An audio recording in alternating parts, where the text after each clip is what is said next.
মুকুন্দমালা স্রোত। মুকুন্দমালা স্রোত হচ্ছে সম্রাট কুলশেখরের প্রার্থনা। আজকে এই মুকুন্দমালা স্রোতের একটি সিরিজ শুরু হচ্ছে। মুকুন্দমালা স্রোতে আছে সর্বমোট 53টি শ্লোক, অর্থাৎ 53 দিন ধরে এই সিরিজটি চলবে। আজকে এই সিরিজটির ভূমিকা অংশটি পাঠ করি। পরমেশ্বর ভগবানের প্রতি তার ভক্তদের উদ্দেশ্যে এবং ভগবানের পবিত্র লীলাভূমির প্রতি নিবেদিত সংস্কৃত কবিত্বপূর্ণ শত শত চিরন্তন স্তোত্রাবলীর মধ্যে সম্রাট কুলশেখরের প্রার্থনা মুকুন্দমালা স্তোত্র হচ্ছে অন্যতম।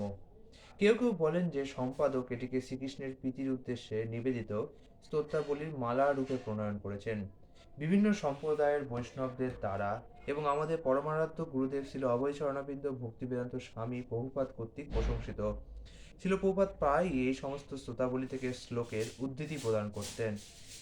সম্রাট কুলশেখর ছিলেন শ্রী সম্প্রদায়ভুক্ত, অর্থাৎ এই সম্প্রদায়ের প্রতিষ্ঠাতা হচ্ছেন ভগবান শ্রীবিষ্ণুর দিব্য সঙ্গিনী শ্রী অর্থাৎ লক্ষ্মী দেবী। এই সম্প্রদায়ের সর্বপ্রধান আচার্য হচ্ছেন রামানুচার্য। তিনি তার পূর্বাচার্য নাথমুনি এবং যামুনাচার্যের শিক্ষা অনুসারে শ্রী বৈষ্ণব সম্প্রদায়ের সুসংঘবদ্ধ দর্শন প্রতিষ্ঠিত করেন। এই সমস্ত বৈষ্ণবদের পূর্বসূরিগণ ছিলেন পূর্বযুগের আলোয়ার নামক ভাবন্মত্ত অলৌকিক কবিগণ। এই সমস্ত দ্বাদশ আলোয়ার বিভিন্ন সময়ে দক্ষিণ ভারতের মূলত তামিলনাড়ু প্রদেশে আবির্ভূত হয়েছিলেন। শ্রী বৈষ্ণব মত অনুসারে সর্বপ্রথম আলোয়ার এই জগতে বর্তমান ছিলেন প্রায় 5000 বছর পূর্বে, অর্থাৎ বর্তমান কলিযুগের প্রারম্ভে। পক্ষান্তরে সর্বাপেক্ষা সাম্প্রতিক আলোয়ার অবতীর্ণ হয়েছিলেন প্রথম শতাব্দীতে। আলোয়ারের তামিল পদ্মাবলী তিরুরায়মলিতে সংগৃহীত হয়েছিল, যাকে শ্রী বৈষ্ণবগণ তাদের মাতৃভাষার বেদ রূপে সমাদর করেন। তিরুরায়মলির ভক্তি শক্তির ওপর ভিত্তি করে শ্রী বৈষ্ণবগণ দাবি করেন যে তারা উভয় বেদান্তের অনুগামী। এই দ্বৈত বেদান্ত দর্শন সংস্কৃত এবং তামিল শাস্ত্রাদিতে উল্লিখিত হয়েছে। কোনো কোনো আলোয়ার ছিলেন অসাধারণ বৈরাগী, তৃতীয়জন ছিলেন অন্ডাল, এক মহিলা এবং আর তিনজন ছিলেন প্রশাসক রাজা। তাদের মধ্যে থেকে দশম আলোয়ার ছিলেন কুলশেখর পেরুমাল। তিনি ছিলেন মালাইনাডুর, যার অন্তর্গত ছিল বর্তমান কেরালা। তাঁরই চের বংশের শাসক নৃপতি।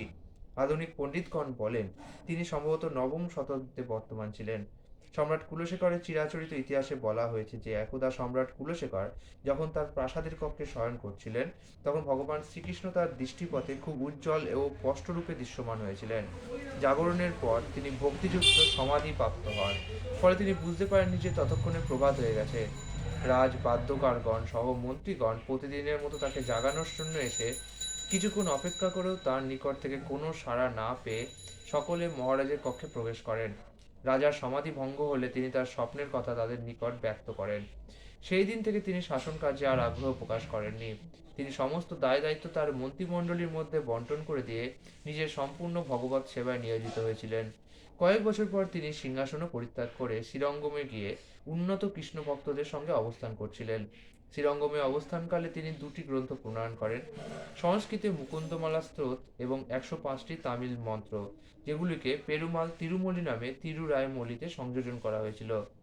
অন্যান্য আলোয়ারদের অলৌকিক অভিব্যক্তির মতো সম্রাট কুলশেখরও তার পেরুমাল তিরুমলিতে ভগবান রামচন্দ্র এবং শ্রীকৃষ্ণের, রাজা দশরথ, দুই মাতা কৌশল্যা এবং দেবকী, এছাড়াও কয়েকজন ব্রজের গোপবালিকা, এদের মতো উন্নত ভক্তদের সমতুল্য ভাব প্রকাশ করেছেন। সম্রাট কুলশেখর কিন্তু গোপনীয় ভক্তিভাব উপলব্ধি করা সত্ত্বেও কোনরূপ গর্ব করেননি। পক্ষান্তরে তিনি গভীর বিনয় সহকারে বারবার প্রার্থনা করেছেন যে তিনি যেন পরবর্তী জন্মে ভগবান শ্রীকৃষ্ণের লীলাস্থলের একটি পাখি, মাছ অথবা ফুল রূপে ভগবানের ভক্ত সঙ্গ লাভ করতে সুযোগ পান। উন্নত মানের সংস্কৃতে সম্পাদিত হলেও মুকুন্দমালা স্তোত্রে সম্রাট কুলশেখর আমাদের গাথার্থে কেবল সরলভাবে কৃষ্ণ সেবায় আগ্রহ প্রকাশ করে তিনি নিজেকে ভাগ্যবান বোধ করেছেন। সর্বসাধারণের জন্য রচিত হয়েছে বলে তাতে দুর্বোধ্য দার্শনিক প্রহেলিকা বা ব্যক্তিগত ঘনিষ্ঠ উপলব্ধি তিনি উপস্থাপন করেননি। স্তোত্র ঘরানার অন্যান্য গ্রন্থের মতো এই গ্রন্থেও কোনো কাহিনী উপস্থাপন না করে ভগবত প্রেমিকের পুঙ্খানুপুঙ্খ এবং সততাপূর্ণ অনুভূতি তিনি ব্যক্ত করেছেন। এর মাধ্যমেই আমাদের পাঠক পাঠিকা বৃন্দকে সম্পূর্ণরূপে সন্তুষ্ট হতে দেখা হবে। কেননা সম্রাট কুলশেখরের পর্যায়ের একজন ভক্ত যেভাবে তার হৃদয়ের অনুভূতি নির্দ্বিধায় ব্যক্ত করেছেন তা জানার এটি সুদুর্লভ সুযোগ। আমাদের মতো অপরিণত ভক্তদের উপলব্ধির জন্য সেটি যথার্থ। এই বর্তমান সংস্করণ সম্বন্ধে যা বলা হয়েছে, 1950-এর দশকের শেষ দিকে শ্রীল ভক্তিবিনোদ ঠাকুর প্রকাশিত একটি সংস্কৃত সংস্করণের মুকুন্দমালা স্তোত্র থেকে অনুবাদ শুরু করেছিলেন শ্রীল প্রভুপাদ। এবার শ্রীমদ্ ভাগবত অনুবাদ করার জন্য তার 6টি শ্লোকের তাৎপর্য সহ অনুবাদ করার পর শ্রীল প্রভুপাদ কি করেছিলেন, তা স্থগিত রেখেছিলেন। তিনি সেটি আর সম্পূর্ণ করেননি, কিন্তু স্পষ্টভাবে বুঝতে পেরেছিলেন যে মুকুন্দমালা স্তোত্র যেন প্রকাশিত হয়।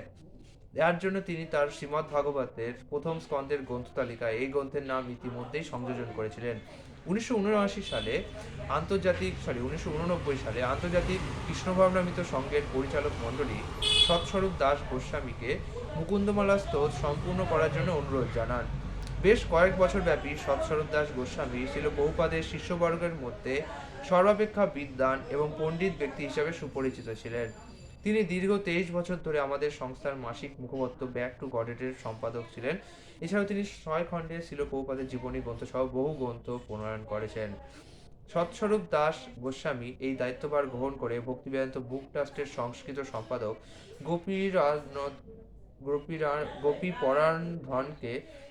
গোপীপরায়ণ দাসকে এই গ্রন্থের অবশিষ্ট 47টি শ্লোকের অনুবাদ করতে অনুরোধ করেন। তারপর তিনি অতি যত্ন সহকারে বিশেষত শ্রীল প্রভুপাদকৃত শ্রীমদ্ ভগবদ্গীতা, শ্রীমদ্ ভাগবত এবং অন্যান্য গ্রন্থ থেকে উদ্ধৃতি সংগ্রহ করে তার তাৎপর্য প্রণয়ন করেন। তার ফলে যে গ্রন্থখানি প্রস্তুত হলো, আমরা বিশ্বাস করি তা হবে তত্ত্বপূর্ণ, ভক্ত, বিদ্বান এবং সাধারণ মানুষ নির্বিশেষে সবার জন্য অনুপ্রেরণাময়।